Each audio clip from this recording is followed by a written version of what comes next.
Hello students, पिछले video में हम लोगों ने एस्ट्रोजन से संबंधित डिस्कशन किए थे। आई थिंक आप लोगों ने उसको देखे होंगे और उसका नोट्स भी प्रिपेयर कर लिए होंगे। आज हम लोग प्रोजेस्टेरोन का रोल देखेंगे। 3 गो टर्म पहले आप लोग समझ लें।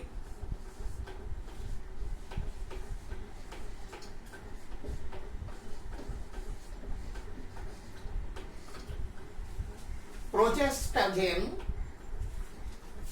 या इसको ऐसा भी लिखा जाता है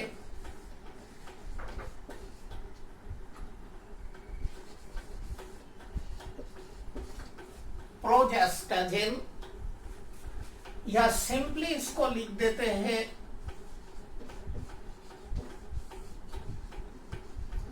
जेस्टेरोन्स। क्या है ये?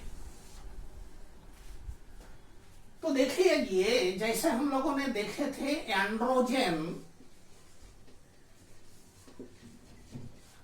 फिर हम लोगों ने देखे एस्ट्रोजन, इसी तरह का ये एक कॉमन और जेनेरिक टर्म है। ये सब बाइंड्स टू प्रोजेस्टेरॉन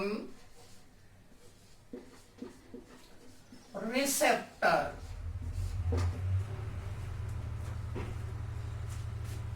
इसके अंदर 2 कैटेगरी, एंडोजिनस जो बॉडी में बने, और सिंथेटिक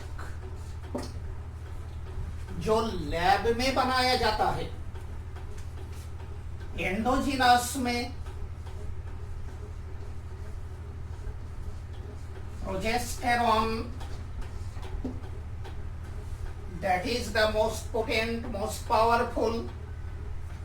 इसी का कुछ मेटाबॉलिक प्रोडक्ट जैसे 16 alpha hydroxy progesterone,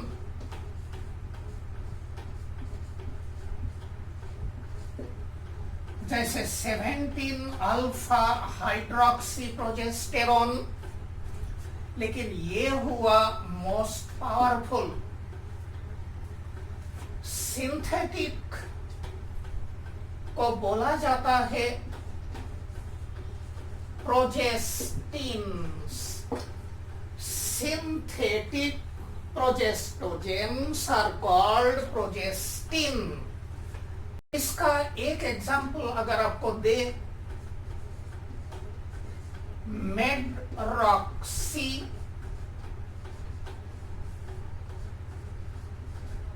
progesterone acetate. एक और दे, norethisterone. These are synthetic progestins जो बर्थ कंट्रोल पील में यूज होता है। बच्चे, अब आप देखो, जब आप किताब पढ़ो या कोई लिटरेचर देखो इससे संबंधित, आपको ये टर्म कहीं मिलेगा, कहीं ये टर्म मिलेगा, कहीं ये मिलेगा, कहीं ये मिलेगा, कहीं ये मिलेगा। आपको लिटिल बिट कंफ्यूजन हो सकते हैं। आई थिंक ये देखने के बाद अब आपका कंफ्यूजन दूर हो गया है। This is the common term. इसके अंदर कई केमिकल आ रहा है जो फंक्शनली मोर और लेस सिमिलर होते हैं। एंडोजिनस जो बॉडी में बनेगा, प्रोजेस्टेरॉन मेन, और इसका कुछ मेटाबॉलिक प्रोडक्ट और है। जो सिंथेटिक होता है प्रोजेस्टोजिन, उसको प्रोजेस्टिन बोला जाता है। और इसके अंदर हमने 2 एग्जाम्पल आपको दिए हैं जो बात कंट्रोल पील में यूज होता है। हम लोग इससे पहले वीडियो में प्रोजेस्टेरॉन का केमिकल स्ट्रक्चर देखे थे। अब हम लोग देखेंगे कि इस प्रोजेस्टेरॉन का क्या रोल बॉडी में है।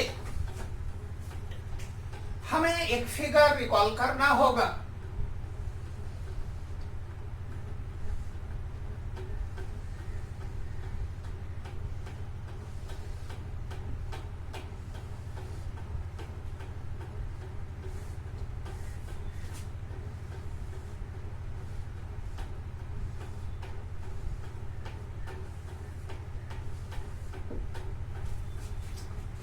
ये हम लोगों ने फैलोपियन ट्यूब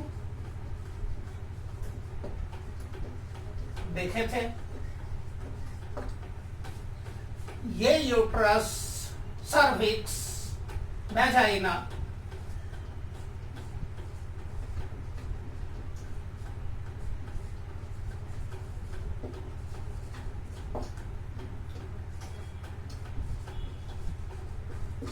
सर्विक्स यूट्रस का ही पार्ट है। This is ampulla, ovary, ciliated cell, glandular cell,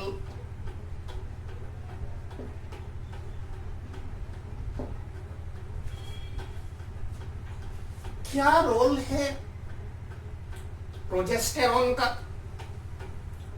पहला रोल हम लोग ले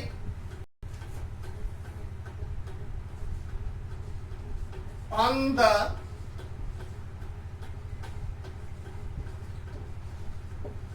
endometrium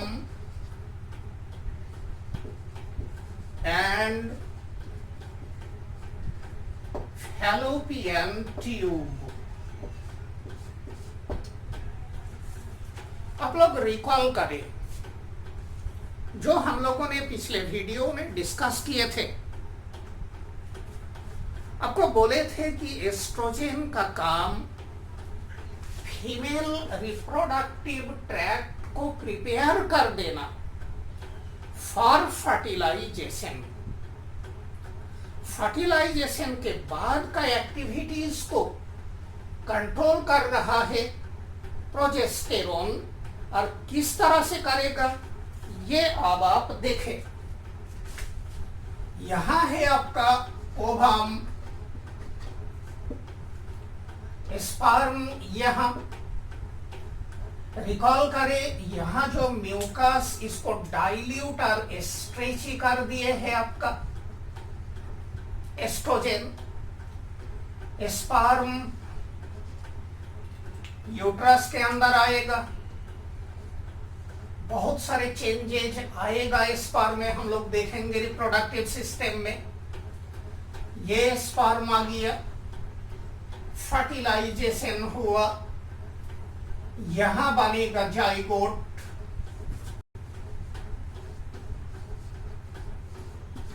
और इसके बाद इम्ब्रियो डेवलपमेंट शुरू होगा।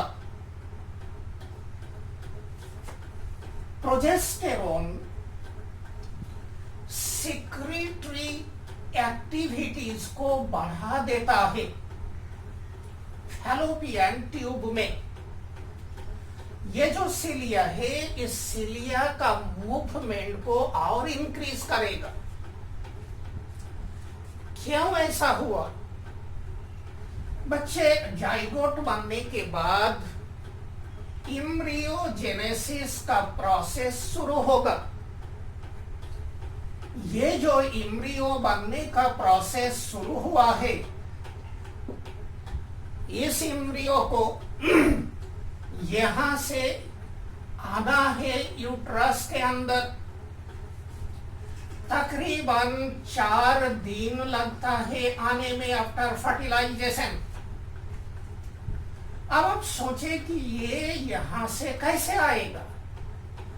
क्या इस एम्ब्रियो में पैर डेवलप हो गया है कि ये चल के जाएगा वहां? तो बोले ये तो पॉसिबिलिटी नहीं है, तो जाएगा कैसे? तो रे बाबू, झाड़ू खा के।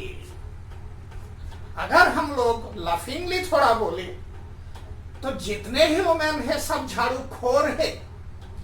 हम लोग माँ के पेट से ही झाड़ू खा के आए हैं। आपका ये जो सिलिया है, इस सिलिया में मूवमेंट होगा और जिसके चलते ये डेवलपिंग एम्ब्रियो ग्रेजुअली मूव करेगा टुवर्ड्स द यूट्रस। फिर देखो, क्या इस एम्ब्रियो के भूखा मारोगे? क्या इस एम्ब्रियो को ड्रायर एनवायरनमेंट में रखोगे? तो बोले कि इसलिए जो सिक्रेटरी सेल से उसका सिक्रीशन बढ़ जाता है, जिसमें डिफरेंट न्यूट्रिटिव सब्सटेंस है आपका। तो अब आप देखो, फैलोपियन ट्यूब में, ओविडक्ट में प्रोजेस्टेरॉन सिलिया का मूवमेंट को बढ़ा दिया और ग्लैंड्यूलर सेल का सिक्रीशन को इंक्रीज कर दिए हैं, सो दैट आफ्टर फर्टिलाइजेशन जो डेवलपिंग एम्ब्रियो है, ये एम्ब्रियो यूटेरस के अंदर आ जाए। अब हम लोग देखें कि इस यूटेरस में क्या हो रहा है।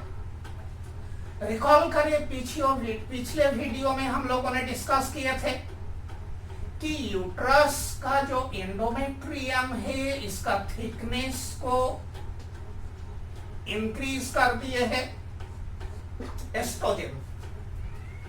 That is the mitogenic activity of estrogen. Progesterone इस एंडोमेट्रियम को प्रिपेयर करेगा for the implantation.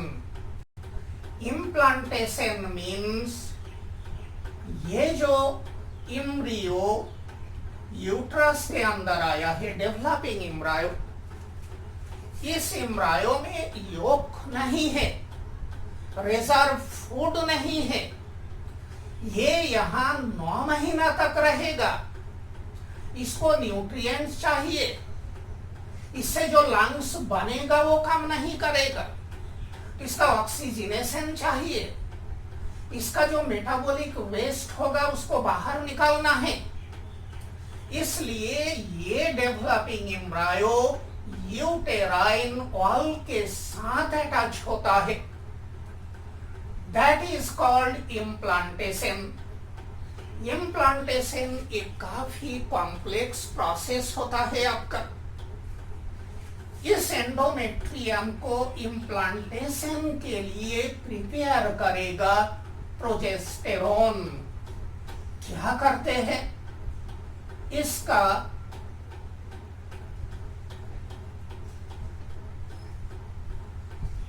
Glandular activity को बढ़ा देगा। जो एंडोमेट्रियल एस्ट्रोमल सेल है, उस सेल के अंदर ग्लाइकोजेन और फैट ग्लोब्यूल के मात्रा को बढ़ाता है। सिक्रीटरी सरफेस को बढ़ाने के लिए ये एंडोमेट्रियम का जो लेयर है ये टॉर्चुअस हो गया है आपका, ये क्वार्क स्क्रू के जैसे हुआ है, सो दैट इसका जो सरफेस एरिया है वो सिक्रीशन के लिए बढ़ जाए। बच्चे, अब ये आकर के इसके साथ अटैच होगा, वो कैसे होगा हम लोग देखेंगे आपका जो है ना।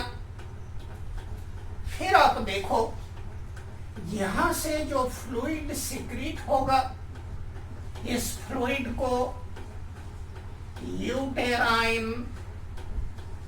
मिल्क बोला जाता है।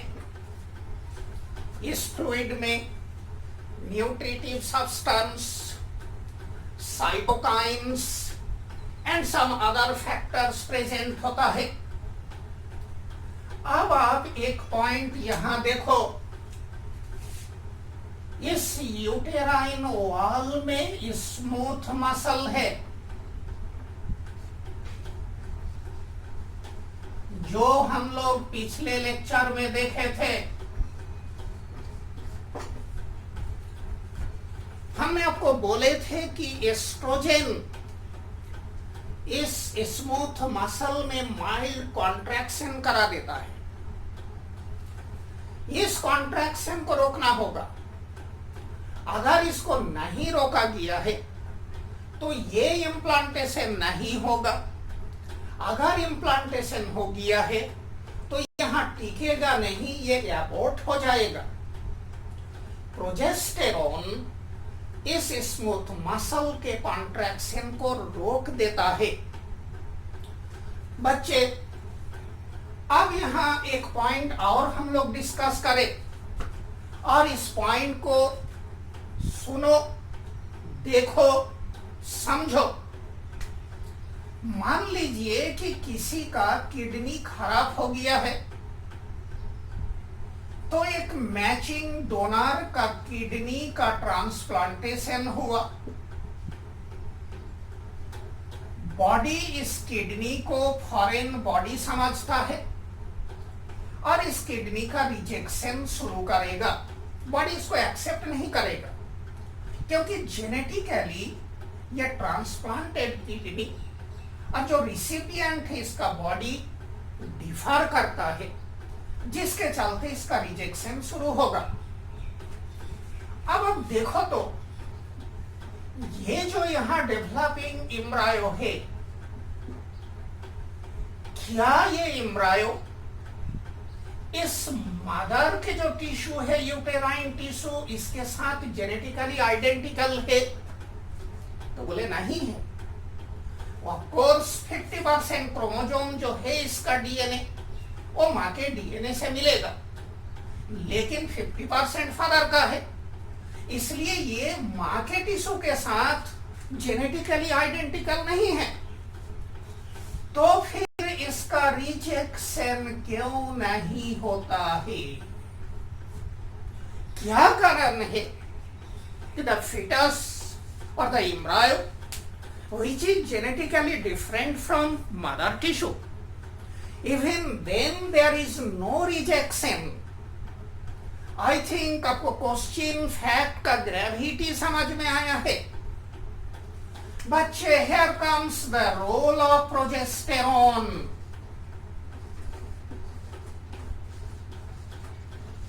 ये प्रोजेस्टेरोन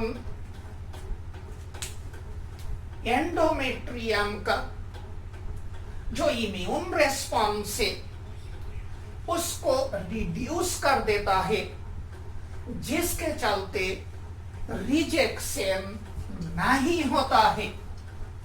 अब क्वेश्चन आया कि ये किस तरह से सप्रेस करेगा? बच्चे, एक पॉइंट देखा जाता है कि प्रोजेस्टेरोन यहां uterine leukocyte, that is WBC, इसको यूटेराइन नेचुरल किलर सेल्स भी बोलते हैं। ये सेल इम्यून रेस्पॉन्स को सप्रेस करता है। प्रोबेबली हेला सेकेंड, इसका full form human leukocyte antigen, इस प्रोटीन का प्रोडक्शन प्लेसेंटा में नहीं होता है। ये प्रोटीन इम्यून मतलब ऑर्गन रिजेक्शन में इन्वॉल्व है आपका। तो 2 पॉइंट आपको बोले, एक यूटेराइन ल्यूकोसाइट, या मोर स्पेसिफाई अगर करोगे तो यूटेराइन नेचुरल किलर सेल के नंबर को प्रोजेस्टेरोन बढ़ाता है, जो रिजेक्शन को रोकेगा, इम्यून सप्रेशन कर देता है। दूसरा बोलते हैं हेला सेकेंड प्रोटीन, इसका एक दूसरा नाम MHC सेकेंड प्रोटीन। MHC का फुल फॉर्म मेजर हिस्टो compatibility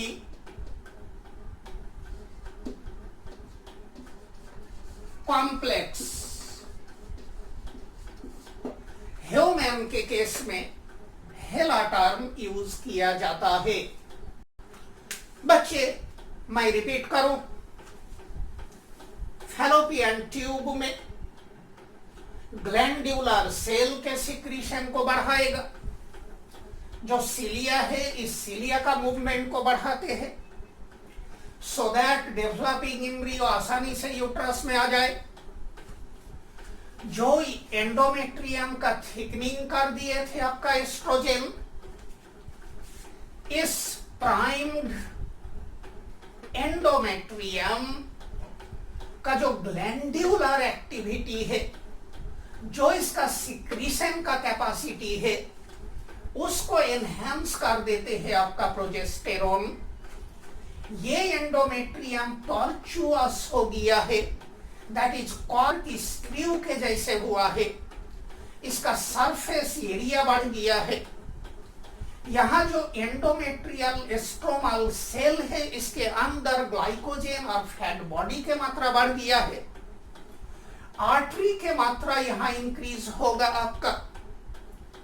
ये अब फुली प्रिपेयर हो गया है इम्प्लांटेशन के लिए। Implantation that is the attachment of embryo. क्यों इम्प्लांटेशन होता है, कब इम्प्लांटेशन होगा, कैसे होगा, ह्यूमन में नेचर ऑफ इम्प्लांटेशन क्या है, यह हम लोग देखेंगे रिप्रोडक्टिव सिस्टम में। एक और पॉइंट, ये जो स्मूथ मसल है, जिस स्मूथ मसल का कॉन्ट्रैक्शन को एस्ट्रोजन बढ़ा दिए है, उस कॉन्ट्रैक्शन को रोक देगा कौन, प्रोजेस्टेरोन। फिर हमने आपको एक बात बोले कि ट्रांसप्लांटेड ऑर्गन को बॉडी एक्सेप्ट नहीं करते हैं, उसको रिजेक्ट करेगा, क्योंकि जेनेटिकली दोनों एक जैसे नहीं होता है। यहां जो एक एम्ब्रायो या फिटस होगा, वो और मदर जेनेटिकली आइडेंटिकल हो नहीं सकते हैं। देखिए, यहां अगर दो बच्चे हैं, they could be genetically identical if they are identical twins, but the foetus and the mother can never be genetically identical. तो फिर यहां इम्प्लांटेशन सक्सेसफुल कैसे होता है, प्रेगनेंसी मेंटेन कैसे होता है? तो बोले प्रोजेस्टेरोन सप्रेस कर देता है रिजेक्शन का कैपेसिटी को, जो इम्यून रेस्पॉन्स देगा उसको कम कर देता है। कैसे करता है? तो बोले कि नेचुरल किलर सेल को बढ़ाता है, जो एक तरह का WBC है, ये इम्यून रेस्पॉन्स को कम करेगा। और दूसरा प्रोबेबली हेला सेकेंड प्रोटीन और द MHC प्रोटीन, इसका जो जीन है उसका एक्सप्रेशन नहीं होता है प्लेसेंटा में, दैट इज ये प्रोटीन बनेगा नहीं जो रिजेक्शन में इन्वॉल्व होता है। बच्चे, एक टेक्निकल टर्म यूज होता है, वो टेक्निकल टर्म मैं आपको बोलूं, देसी डुअलाइजेशन।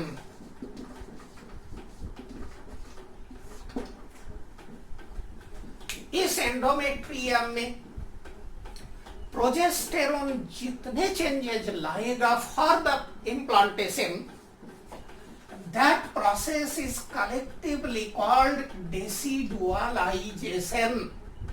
ये जो मैंने चेंजेस आपको बोले हैं, ये डेसिडुअलाइजेशन का ही प्रोसेस है। प्रोबेबली बात आपको समझ में आ गया है। अब हम लोग ये जो पॉइंट अभी डिस्कस किए हैं, इसको मैं आपको नॉट सेल में लिखा देता हूं। क्या देखें? Glandular activity of fallopian tube and endometrium arrow आप कर दिए हैं, दैट इज बढ़ा देगा। सिलियरी मूवमेंट एरो अप बढ़ा देगा। Endometrium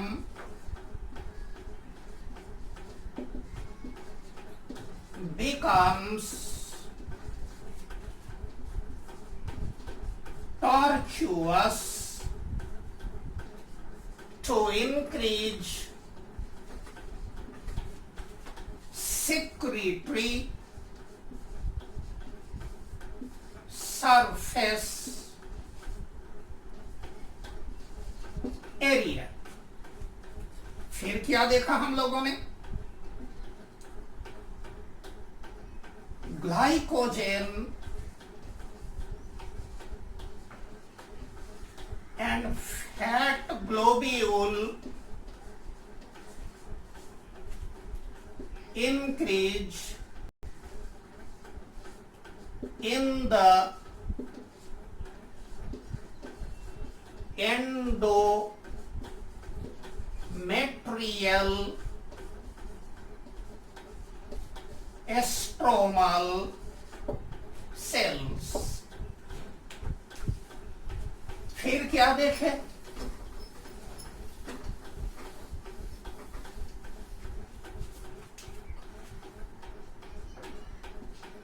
The fluid secreted is called uterine milk।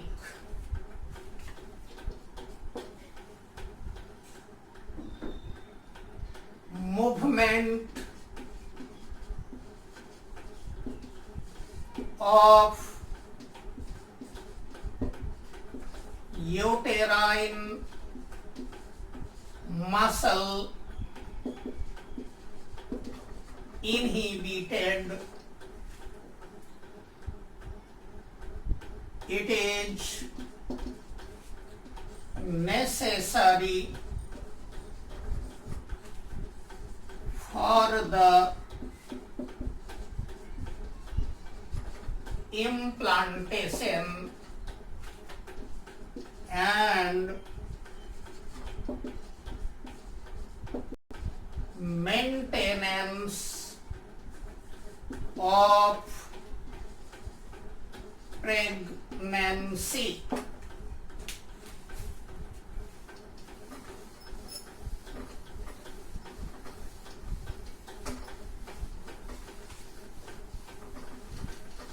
इस चीज को हम लोग एक टर्म में बोल दे, these changes collectively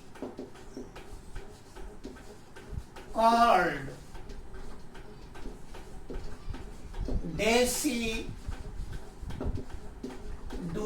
decidुअलाइजेशन। और देखें क्या चीज निकल के आया? Suppression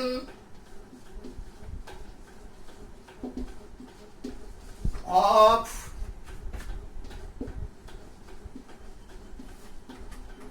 immune response of endometrium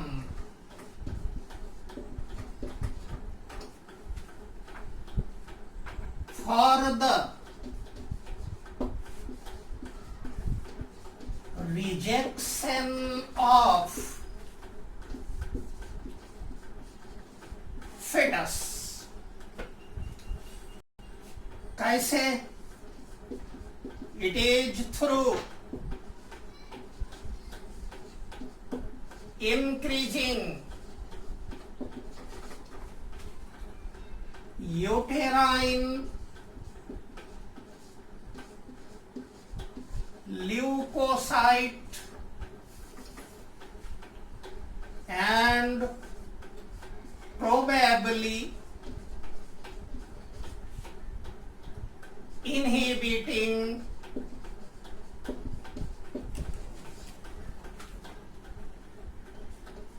the synthesis of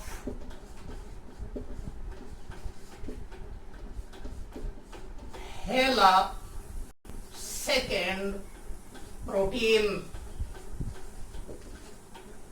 in the endometrium।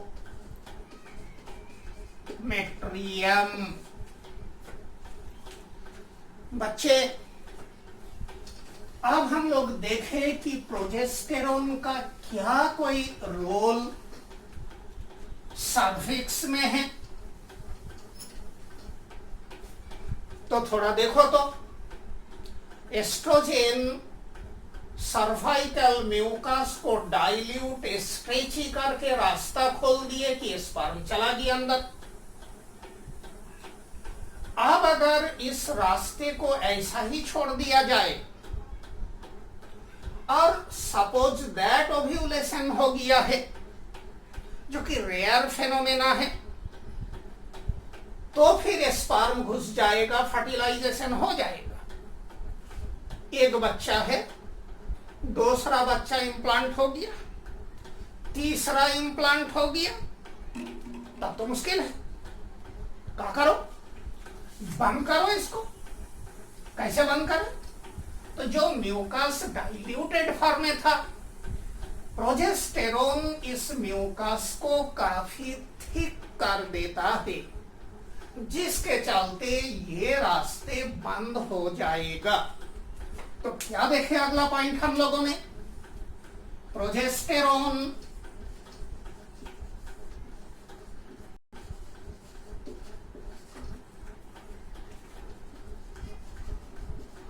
makes the cervical mucus thick, hence sperms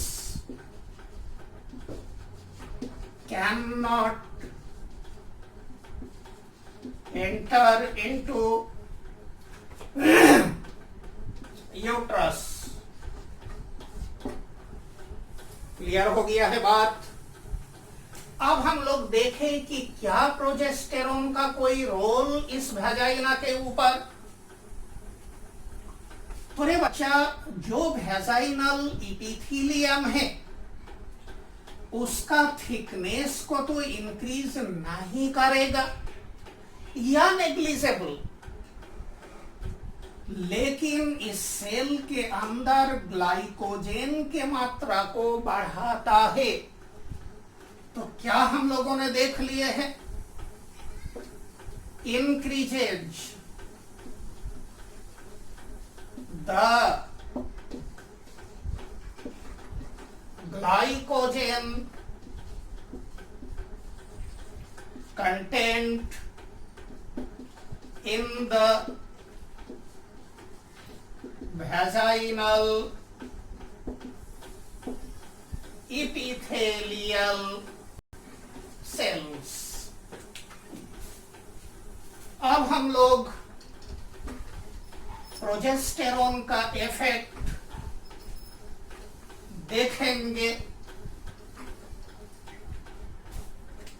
memory gland के ऊपर। पिछले वीडियो में हम लोगों ने देखे थे इस मेमोरी ग्लैंड के अंदर लोब्यूल से यहां एल्वियोली है,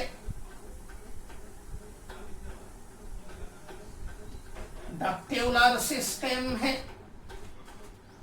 प्रोजेस्टेरोन एल्वियोली को इंक्रीज कर देता है। मिल्क का प्रोडक्शन इस एल्वियोली में होगा। तो क्या देखे, प्रोजेस्टेरॉन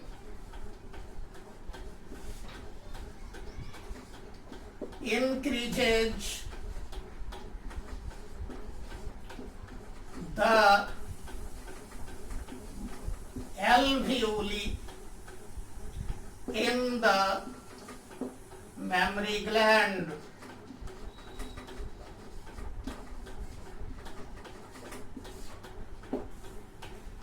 अब एक बात, क्या मिल्क सिक्रीशन को बढ़ाएगा प्रोजेस्टेरॉन?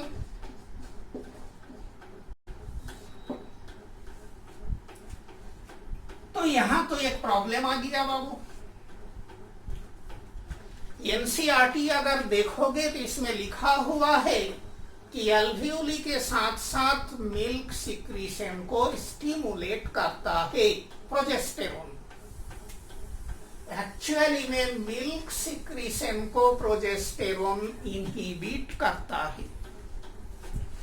अब आप बोलोगे कि सर जी अगर क्वेश्चन पूछ लिया, अरे बच्चा जो एनसीईआरटी में दिए है वही मार दो, सिक्रीशन को बढ़ाता है।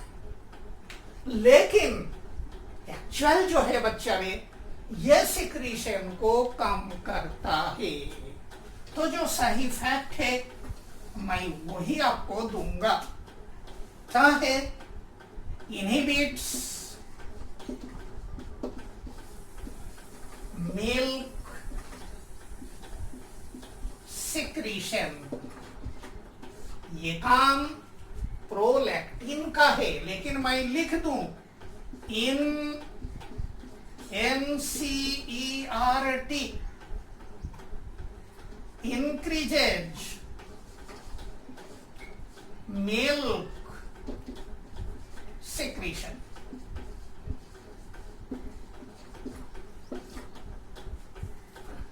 अब हम लोग देखें क्या मेटाबॉलिज्म के ऊपर प्रोजेस्टेरॉन का कोई role? Increases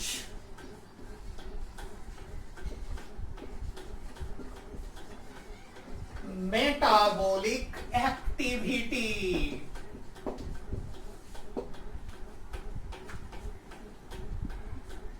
normal body temperature slightly increases. कितने? करीब 0.5 डिग्री फ़ारेनहाइट बढ़ जाएगा नॉर्मल से।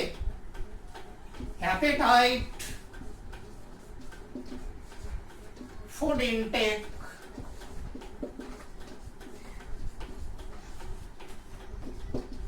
बढ़ेगा। अब यहां एक point, rise in temperature is considered as the indicator of ovulation। इस पॉइंट को मैं थोड़ा सा आपको एक्सप्लेन कर दूं। मेंस्ट्रुअल साइकिल नॉर्मल बोले थे 1 से 28 दिन, ओव्यूलेशन बोले थे जेनरली 1/14th डे। रिकॉल करो, आपको बोले थे कि ओव्यूलेशन के बाद कॉर्पस लुटियम बनेगा। इस लुटियल सेल से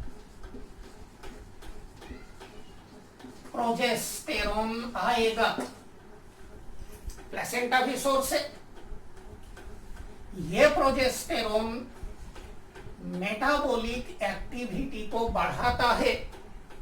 जिसके चलते जो नॉर्मल बॉडी टेम्परेचर है इससे टेम्परेचर थोड़ा सा एलिवेट होगा। ये राइज इन टेम्परेचर इंडिकेट करते हैं ओव्यूलेशन का। ये जो 14 to 28 डेज है इसको लुटियल फेज बोलते हैं। बच्चे तो rise in temperature is the marker or indicator of ovulation।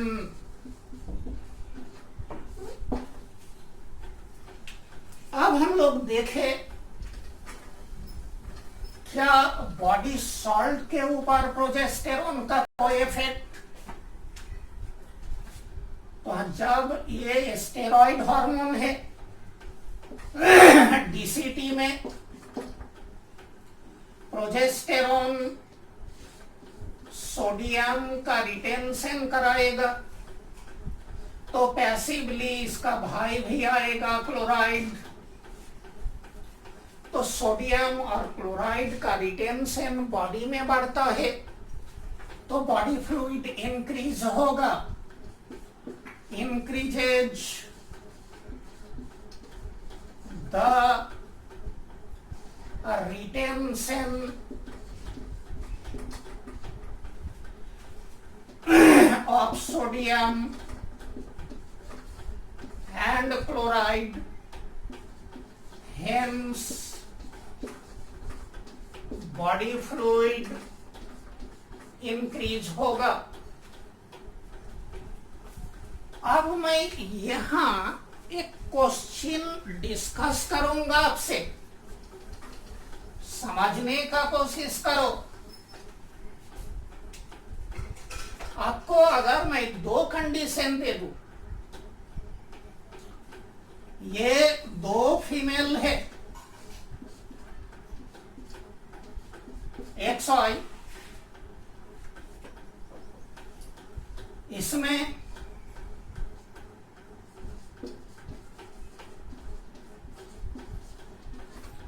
Aldosterone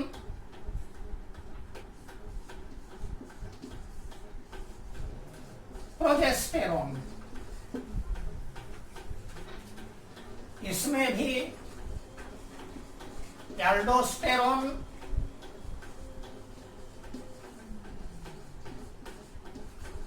progesterone.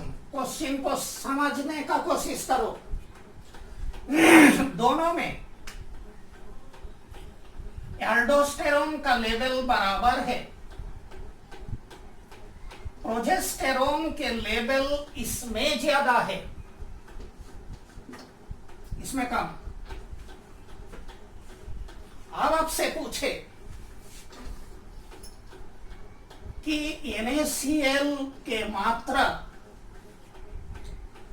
किस फीमेल में ज्यादा होगा, या बॉडी फ्लूइड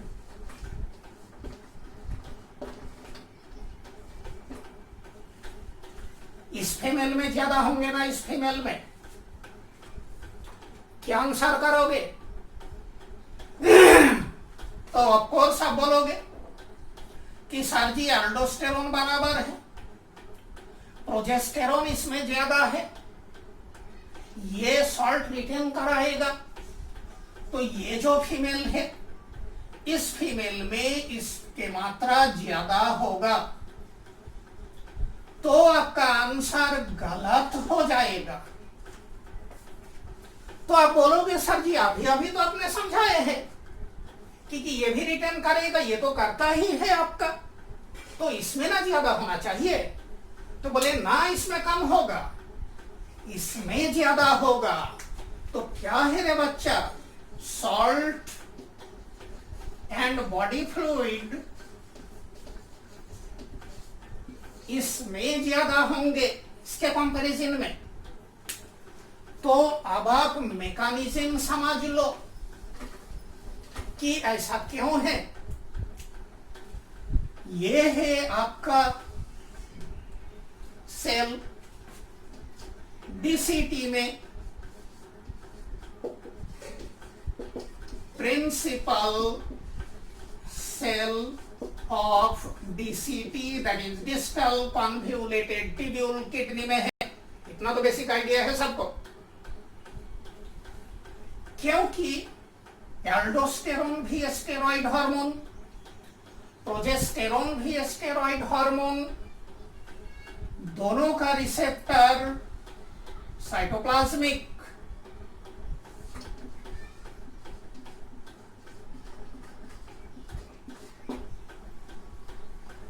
इस रिसेप्टर के साथ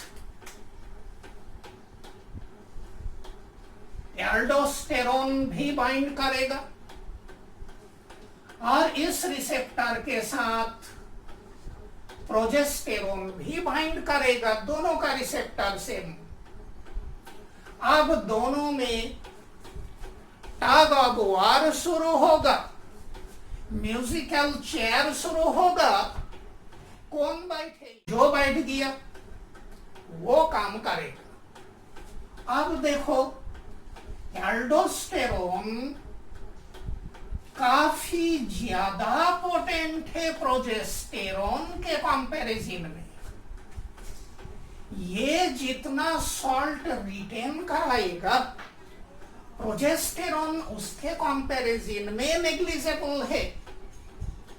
अब इस कुर्सी में प्रोजेस्टेरोन बैठ गया है, क्योंकि प्रोजेस्टेरोन के मात्रा कंपैरेटिवली ज्यादा है। एल्डोस्टेरोन नहीं बैठ पा रहा है, कुर्सी तो ऑक्युपाई कर लिया, काम नहीं कर पा रहा है, तो सॉल्ट के मात्रा क्या होगा? कम हो जाएगा। तो फिर आप समझे बात को। रिसेप्टर सेम, अगर एल्डोस्टेरोन बाइंड करे ज्यादा सॉल्ट रिटेन कराएगा, अगर प्रोजेस्टेरोन बाइंड कर दिया है तो कम सॉल्ट रिटेन कराएगा। क्योंकि इसमें प्रोजेस्टेरोन ज्यादा है, तो इस एल्डोस्टेरोन प्रोजेस्टेरोन के बीच में म्यूजिकल चेयर शुरू। अब इसके कंपैरिजन में यहां प्रोजेस्टेरोन ज्यादा रिसेप्टर को ऑक्युपाई कर लेगा, तो रिसेप्टर ऑक्युपाई कर लिए है, काम इफिशिएंटली नहीं कर पा रहा है, जिसके चलते क्या होगा? आपका सॉल्ट का रिटेंशन कम होगा। बच्चा रे, थोड़ा सा फंडा वाली चीज है, लेकिन ब्रेन में रखिएगा। अब हम लोग अगर समाप्त ले, क्या देखें? एस्ट्रोजन प्रिपेयर किया और प्रोजेस्टेरोन इम्प्लांटेशन का जो प्रोसेस है उसको फैसिलिटेट किया। बच्चे, प्रोजेस्टेरोन